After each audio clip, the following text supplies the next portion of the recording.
Union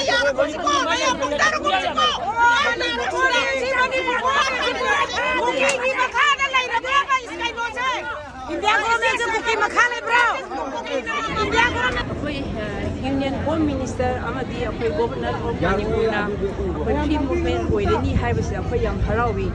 adubu karigidamata moina free movement dorani haibu order se the state authority why the state authority that makes the police department restrain us for free movement aduga Union government Amadi akoigi state government Amadi governor na akoigi subordinate police officers sing sidayda akoi grassroots da akoi restrain to na haibra adugi akoi khangre we are so confusion adugi siguma confusion thopase public ta toidabani moina public domain da akoigi national highway se free movement oini haidana lauthokraba port ni na adu akoina thamjaba poti we need peace in the grassroots level ground not in the paper not in the table only adu Bharat Sarkar gi asi tawriba makhoi gi thoinsin moi gi plan and the policy se some it occurs mistake and they have committed wrong adu ga moina contradictory statement head to se it is not sustainable in the eyes of law so I firmly and strongly condemn it akhoi hanthaba ka surprise to ka leramba akhoi khalamado ngasidi sap sana ngasidi indian akhoi da amuka su hena akhoi da ngasi taure haibisi ma akhoi miyam da tumjage aruba ngasi akhoi da tang nipan da india government gi lawbiba home ministry gi warip ki matungina national highway da hana buffer zone leramba amadi free movement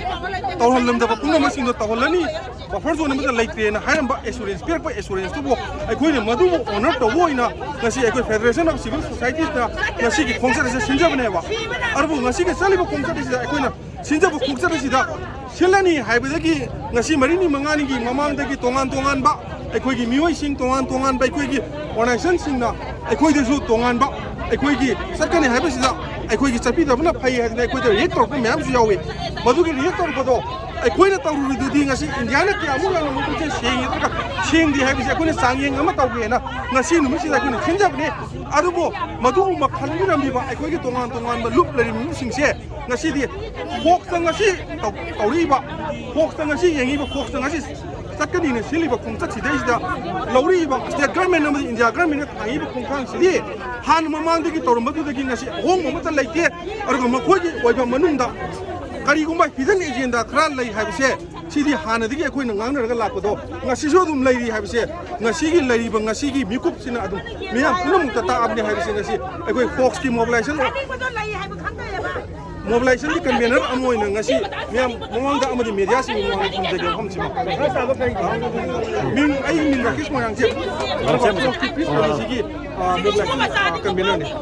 ngasigi se nai kanda mamang dagi koi haibadi legislation da ayaba koi post working committee amadi post submit organization